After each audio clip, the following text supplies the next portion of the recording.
안녕하세요, 채린입니다. 요즘 또 3월 또 개강하고 새 학기를 맞이할 때잖아요. 그런 김에 대학생 때 꼭 하면 좋을 것들 17가지 준비를 해봤습니다. 근데 꼭 대학생이 아니라도 20대 초반 혹은 중반, 20대 후반까지도 충분히 도움이 될 수 있는 영상으로 만들었고요. 제 구독자분들은 아시겠지만 저는 절대 어디서나 들을 수 있는 뻔한 이야기 같은 거 절대 안 합니다. 거두절미하고 바로 시작해볼게요. 일과 사랑과 관계, 그리고 메타인지 분야로 나누어서 한번 가져와 봤습니다. 첫 번째는 제가 가장 중요하게 생각하는 메타인지 분야입니다. 메타인지 첫 번째, 내가 해외 체질인지 아닌지를 꼭 판단해 보셨으면 좋겠습니다. 이거는 빠르면 빠를수록 좋은 것 같아요. 대학생 때는 뭐 교환학생을 가보는 경험, 혹은 조금 한 달 이상이라도 외국에서 살아보는 경험, 이런 걸 해보면은 내가 앞으로 국내에서 계속 살아가고 싶은 사람인지, 아니면 국내와 해외를 좀 왔다 갔다 하면서 살아가고 싶은 사람인지,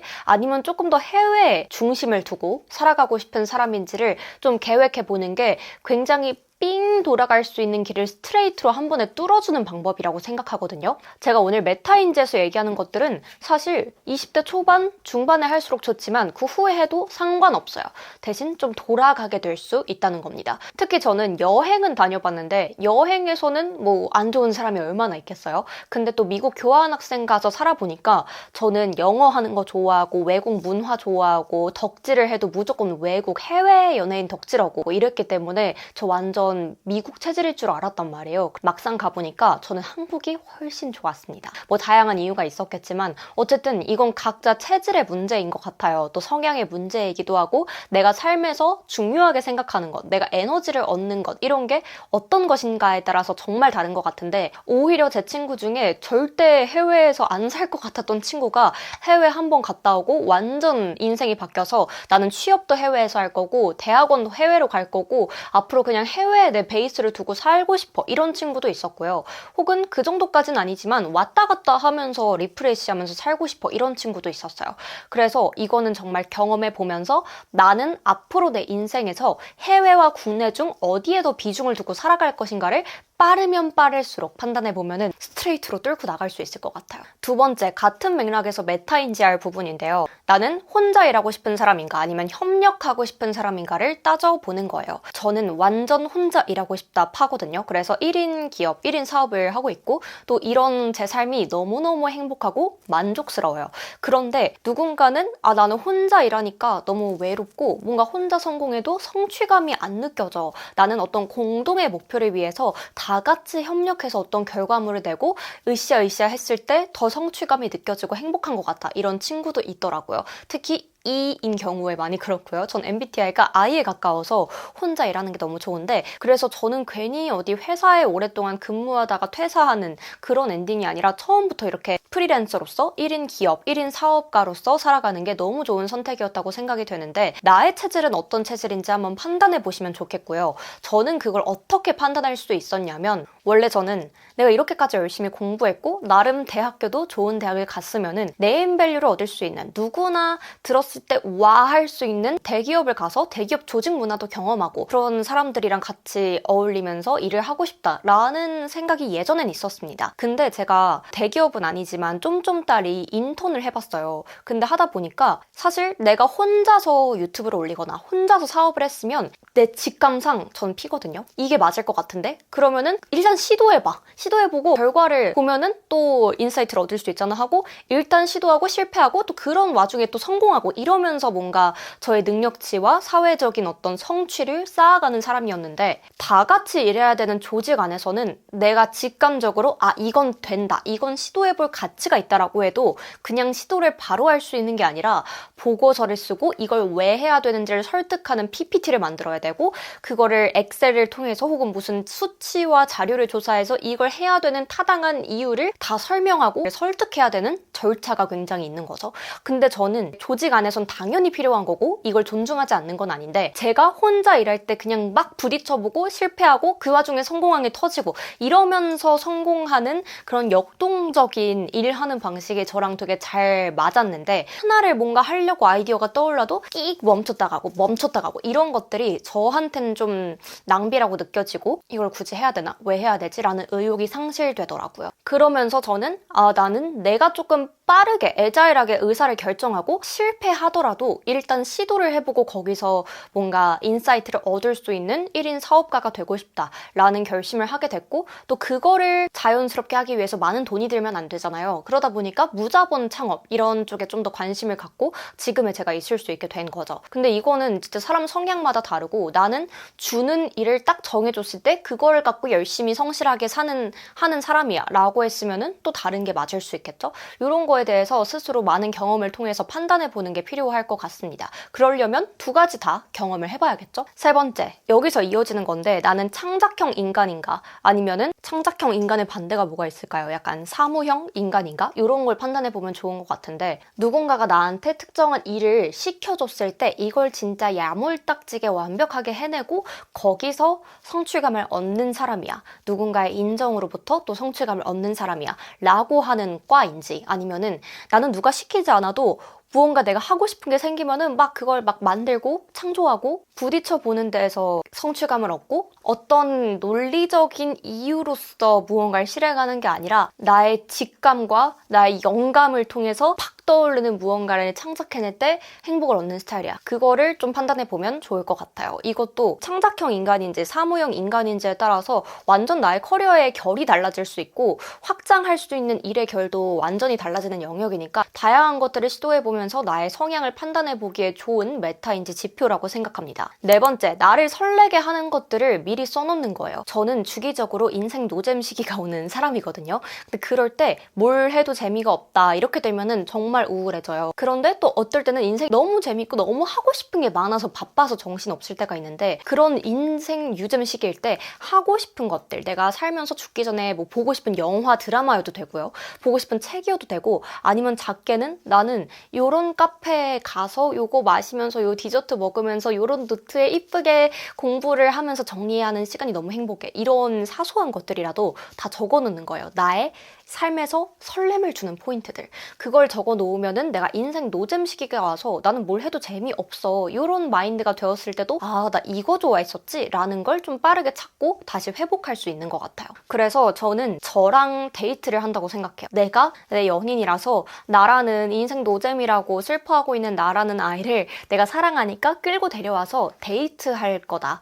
근데 나랑 데이트를 뭘 할지를 막 이렇게 설레게 계획하고 너를 위해 준비했어 이렇게 하면서 데이트 장소도 짜보고 내가 좋아하는 것들은 무엇이 있는지 생각해보고, 이런 것들이 제가 삶을 계속 나아가게 하는 그런 원동력이 되는 것 같습니다. 다섯 번째, 이건 약간 메타인지랑 다를 수도 있긴 한데 꼭 해보고 싶은 이야기가, 내 학벌이 마음에 안 든다면 반수든 편입이든 무조건 시도해보라는 거예요. 저는 반수도 편입도 실패하고 그냥 제가 다니고 있는 대학을 그대로 스트레이트로 졸업한 사람인데, 그럼에도 불구하고 저는 할 때까지 해본 것 같거든요. 그래서 미련이 없어요. 아, 난 할 만큼 했다. 근데 내가 똑같이 실패하는 결과는 있었다고 해도 그 과정에서 내가 시도조차 안 해봤다면 아, 나 그때 편입했으면 붙었을 것 같은데, 이런 미련이 계속 남을 것 같아요.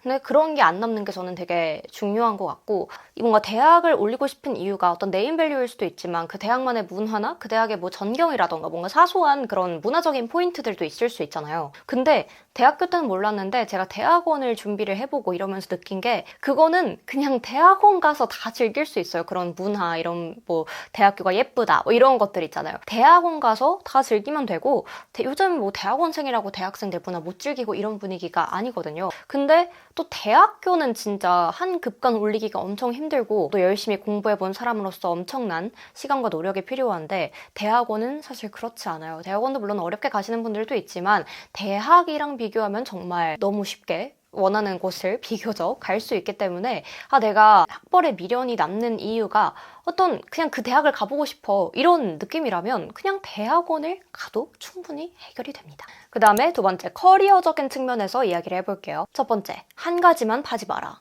이거 제가 아나운서 준비 방법 영상에서도 말했는데, 예를 들면 저는 아나운서를 꿈꿨으니까 나는 아나운서가 꿈이야, 다른 건 다 필요 없어 하면서 아나운서 관련 대외 활동만 하고 아나운서 관련 공모전만 하고 아나운서 관련된 일들만 하면은 내가 시야가 아나운서 쪽밖에 모르게 되고요. 아나운서를 안 될 것 같으면 이제 거의 내 인생이 다 망한 것 같은, 여태까지가 내가 했던 게 다 무너지는 것 같은 그런 기분을 느낄 수 있고, 그리고 애초에 아나운서밖에 안 봤으니까 다른 멋있는 것들은 몰라요. 그래서 시야가 점점 좁아지는 사람이 되고 더 목매달게 되는 거죠. 근데 저는 그렇게 살면 되게 개인적으로 불행하다고 생각합니다. 그래서 굳이 내가 너무 딱 이렇게 하나만 정해놓고 그거밖에 모르고 그게 안 되면 인생이 실패한 것 같고 이렇게 되는 삶보다는, 주식도 포트폴리오가 있듯이 내 인생도 이게 아니라도 난 이거 하면 돼, 이런 게 있는 게 저는 되게 중요하다고 생각해요. 그리고 혹자는 이런 것도 있었어요. 너가 아나운서 하고 싶다고 하는데 자꾸 유튜브 올리니까 너가 아나운서가 안 되는 거다, 이런 댓글이나 뭐 주변의 시선도 있었는데, 저는 제가 유튜브를 했기 때문에 제가 아나운서를 계속 할 수 있다고 생각해요. 그리고 또 아나운서로서 제 가치를 올리는 데 있어서 유튜브가 굉장히 많은 도움이 되었습니다. 그런 것처럼 내가 그 좋아하는 한 가지를 이루는 데 있어서 그 꼭 한 가지만 가지고 사는 시대가 아니라, 요즘은 여러 가지 능력을 갖고 융합해서 그 모든 경험이 스티브 잡스가 말한 것처럼 커넥팅 더 닷으로 연결돼가지고 대체 불가능한, 남들과는 차별화된 나를 만드는 거라고 생각해요. 그래서 절대 한 가지만 파지 마시고 다양한 것들을 시도해보세요. 결국에는 다 쓸모가 있더라고요. 두 번째, 스펙 한 줄을 위해서 이것저것 여러 개 다 하지 마세요. 제가 약간 조급하고 불안해하는 게 마인드에 기본에 깔려있는 사람이라 대학생 때 진짜 뭐 대외 활동 이것저것 많이 했어요. 뭔가 원하는 게 생겼을 때 그렇게 해놓으면 도움이 될 것 같아서. 근데 그거 아세요? 생각보다 도움이 안 되더라고요. 그냥 여러 개 한 사람, 바쁘게 열심히 살았네. 다양한 경험을 시도해보는 건 좋은데 내 가슴이 설레지 않는데 단순히 양치기로서 뭔가 많이 적기 위해서만 무언가를 벌리지 말라는 이야기입니다.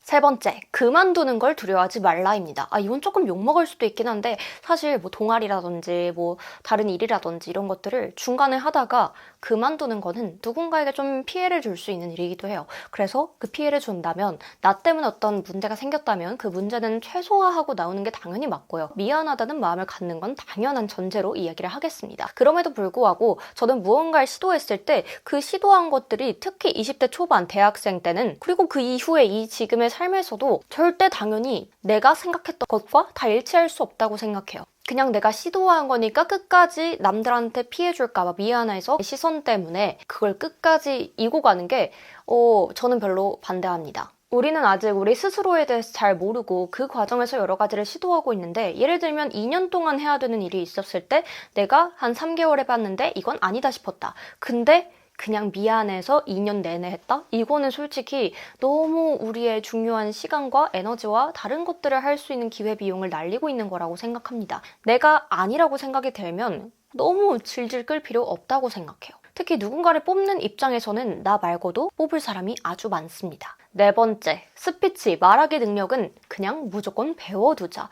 이건 진짜 무슨 직업을 하든, 심지어 정말 말하기랑 아무 상관이 없을 것 같은 개발자랑 일하면서도 이 개발자도 자신이 만든 개발 프로그램에 대해서 설명을 잘 해야 되고 신뢰감 있게 해야겠더라고요. 무슨 직업, 무슨 직무에 있든 그냥 말하기 연습, 스피치 연습은 빠르면 빠를수록, 그리고 가능하면 대학생 때 끝내는 게 좋습니다. 그리고 사실 이건 한 번 해놓으면 평생 써먹을 수 있어요. 사실 저는 오히려 영어는 해외에 가서만 써먹지만 한국어 말하기를 잘하는 건 그냥 매일매일 24시간 내내 써먹을 수 있기 때문에 오히려 영어 공부보다 더 중요한 공부라고 생각합니다. 그런데 아나운서 학원 가란 얘기인가요? 뭐 300만 원, 400만 원 내고 다니란 얘기인가요? 저희 그럴 돈 없어요 하시는 분들 많으시죠? 제가 카카오톡 스피치 챌린지로 한 달 동안 카카오톡만 이용해서 여러분들이 아나운서 학원에서 배울 수 있는 것 그 이상의 가치를 5만 원도 안 되는 가격에 알려드리고 있는 스피치를 진행하고 있으니까요. 관심 있는 분들은 더보기란에 드림메이트 확인하시면 좋을 것 같습니다. 잠깐 광고했습니다. 그 다음 5번째, 직장인이나 대학생이 아닌 나와 완전 다른 분야에 있는 사람들을 만날 수 있는 자리를 자주 마련하자. 저는 대학생 때 트레발이라는 유료 독서 모임을 하면서, 그래도 이게 유료잖아요.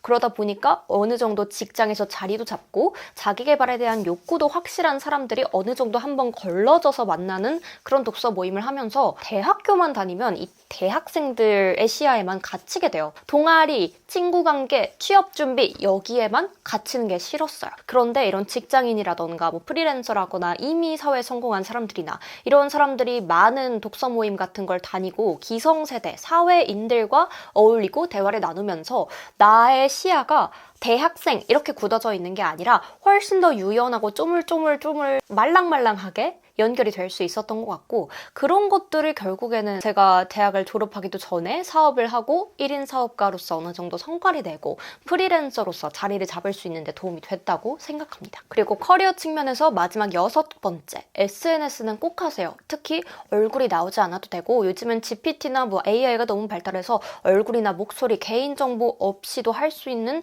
SNS가 너무 많죠. 똑같은 걸 해도 SNS에 팔로워가 많고 영향력이 있고 내가 쌓아놓은 포트폴리오들이 SNS 상에 믿을만하게 검증되어 있는 사람이 당연히 더 큰 경쟁력을 가질 수밖에 없습니다. 그리고 특히 대학생 때 서포터즈, 홍보단 이런 거 하면서 뭔가 나의 포트폴리오나 마케팅 능력, 기획 능력 이런 것들을 보여주는 것보다 내가 만든 내 채널을 미친 듯이 이렇게 성장시켰어. 그 과정에서 난 이런 인사이트를 느꼈고 실패했던 이유는 뭐 때문이었는데 이걸 고쳐보니까 이렇게 성공이 되더라. 이렇게 스토리텔링을 할 수 있는 사람이 뽑는 사람 입장에서 봐도 저 이거 서포터즈 했고 저거 서포터즈도 했고 저거 홍보단도 했고 저 대기업이랑도 일해봤고 이런 사람보다 훨씬 더 스토리텔링이 잘 되고 흔치 않고 유니크해 보입니다. 세 번째 주제는 사랑, love입니다. 제가 유튜브에서 잘 말하지 않는 주제이긴 한데 오늘 한번 열심히 해볼게요. 첫 번째는 좀 의외일 수 있지만 소개팅, 미팅 많이 해보세요. 제 삶에서 저는 일과 사랑 이 두 가지가 가장 중요하다고 생각하고요. 일만큼이나 사랑에서 얻는 행복감, 사랑에서 얻는 내 삶의 만족도가 정말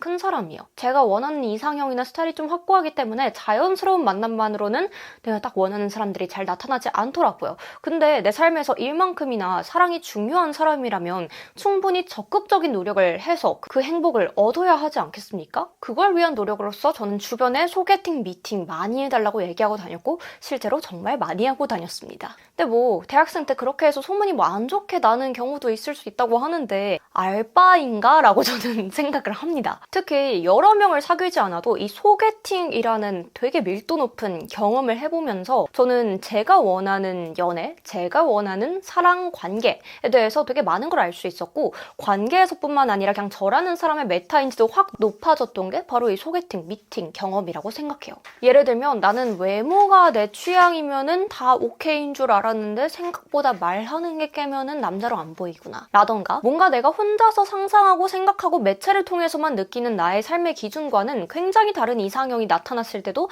충분히 설렐 수 있거나 설렐 수 없는 그런 결과가 나왔기 때문에 이건 진짜 경험하지 않으면 모르는 거고 꼭 많이 해보라고 추천합니다. 두 번째, 이건 조금 뻔한데 생각보다 좋은 남자는 아주 많다입니다. 이게 좀 뻔한데도 제가 하는 이유가 제가 고백하자면 저는 예전에 한 남자친구랑 헤어지고 1년 넘게 우울증에 시달렸어요. 집 밖을 나가기가 무섭고 약이 없으면 생활이 안 되고 막 이런 적이 있었는데 그때는 내가 이 사람만큼 사랑할 수 있는 사람을 더 이상 만나지 못할 거라고 생각했어요. 지금 그때로부터 3, 4년이 지났거든요. 그리고 그때 저한테 제발 바보 같은 짓 하지 말고 나오라고 얘기하고 싶어요. 그리고 연예인 좋아하는 것만 봐도 저는 제 첫사랑이 해리포터의 말포이였어요. 또 뮤지컬에 빠진 다음에는 어떤 뮤지컬 배우를 엄청 좋아하게 됐는데 말포이랑 그 뮤지컬 배우는 완전 다른 스타일이었단 말이에요. 다른 매력이었죠? 그럼에도 불구하고 내가 다른 이 연예인에 꽂힐 수 있다는 것 자체가 꼭 내가 사랑할 수 있는 사람이 이렇게 딱 하나의 형태, 하나의 스타일로만 정해져 있지 않다는 거예요. 그러니까 제발 한 남자의 인생을 걸지 말라.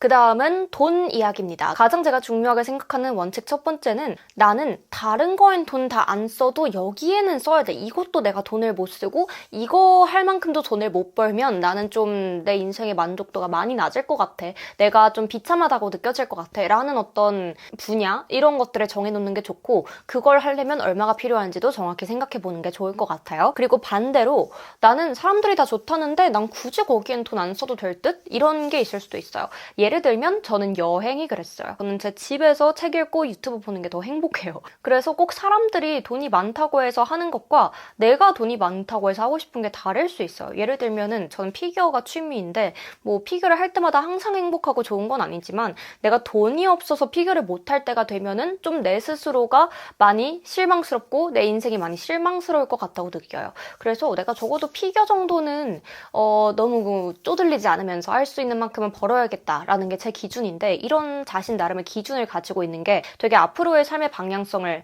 결정하고 어떤 의사결정을 할 때 훨씬 효율적으로 만들어주는 것 같아요. 두 번째는 무한한 돈과 시간이 있다면 나는 무엇을 할 것인가. 로또에 100번 당첨돼서 내가 진짜 말도 안 되는 1000억 부자가 됐으면 난 뭘 하고 싶은가를 생각해봤어요. 근데 저는 1000억 부자가 되면 오마카세 먹으러 가거나 호캉스를 하거나 뭐 명품을 사거나 이런 것도 뭐 아예 안 하진 않겠지만 해도 되고 안 해도 되고, 그런데 제 방을 아기자기하고 제 취향 가득하게 예쁘게 꾸민 그런 공간에서 사는 거는 완전 중요해요. 그런 제 원칙을 세우면은 내가 돈과 시간의 구애를 받지 않고 모든 걸 제외했을 때 제가 제 삶에서 가장 중요하게 생각하는 게 무엇인지를 알 수 있어요. 이런 원칙을 갖다 보니까 저는 뭐 지방 방송사에서 근무를 해야 된다던가 아니면은 해외에 나갔다 와야 된다던가 이런 식으로 자꾸 제대로 된 나의 꾸며진 집이 아니라 어떤 잠시 살기 위해 임시의 거처에서 내가 원하지 않는 환경에서 살게 되는 그런 환경들은 아무리 좋은 기회라고 해도 최대한 피하게 되더라고요. 왜냐면 그래야 내가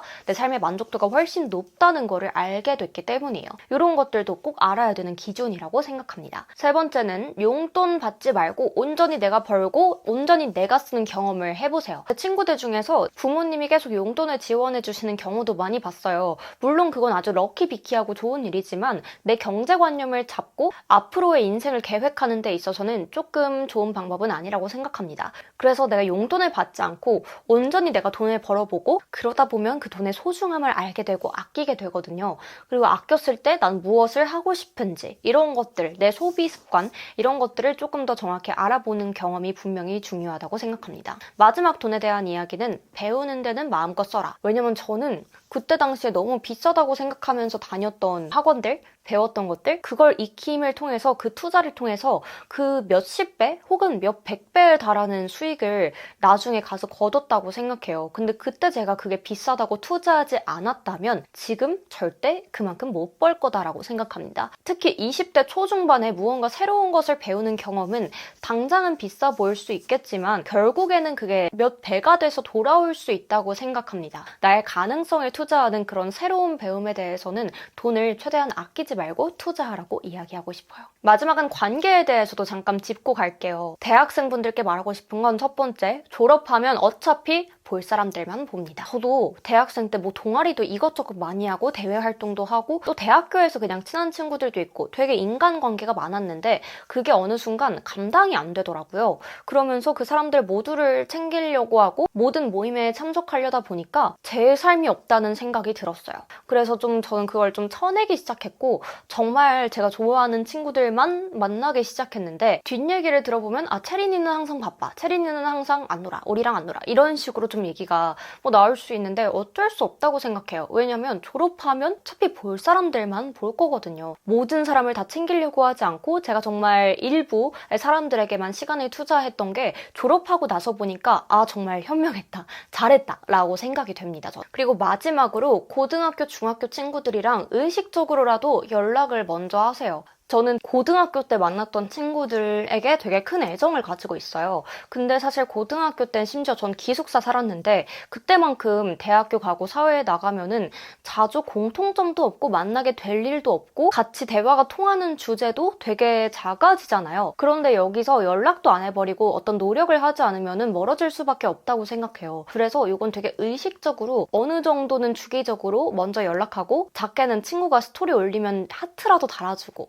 댓글도 열심히 달고 이런 식으로 해서 저는 그 친구들이랑 계속해서 보지 않아도 연결돼 있다는 느낌을 주기 위해서 좀 의식적으로 노력을 하는 것 같아요. 그리고 그 덕분에 제가 고등학교 친구들이 아직까지도 많이 만날 수 있고 제 삶에 큰 버팀목이 되어준다고 생각하기 때문에 이런 것들도 대학교 가서 신나서 버리지 말고 꼭 생각해보면 좋겠다고 생각합니다. 네, 그럼 이렇게 해서 오늘 제가 대학생 때뿐만 아니라 20대 때 해보면 좋을 원칙들에 대해 소개해봤는데요. 여러분들께 와닿는 이야기들이 있었길 바라면서 또 반응이 좋다면 비슷한 시리즈도 많이 가져오도록 할 테니까 좋아요랑 구독 눌러주시고 함께 해주시면 좋겠습니다. 그럼 저는 또 다음에 찾아올게요. 안녕!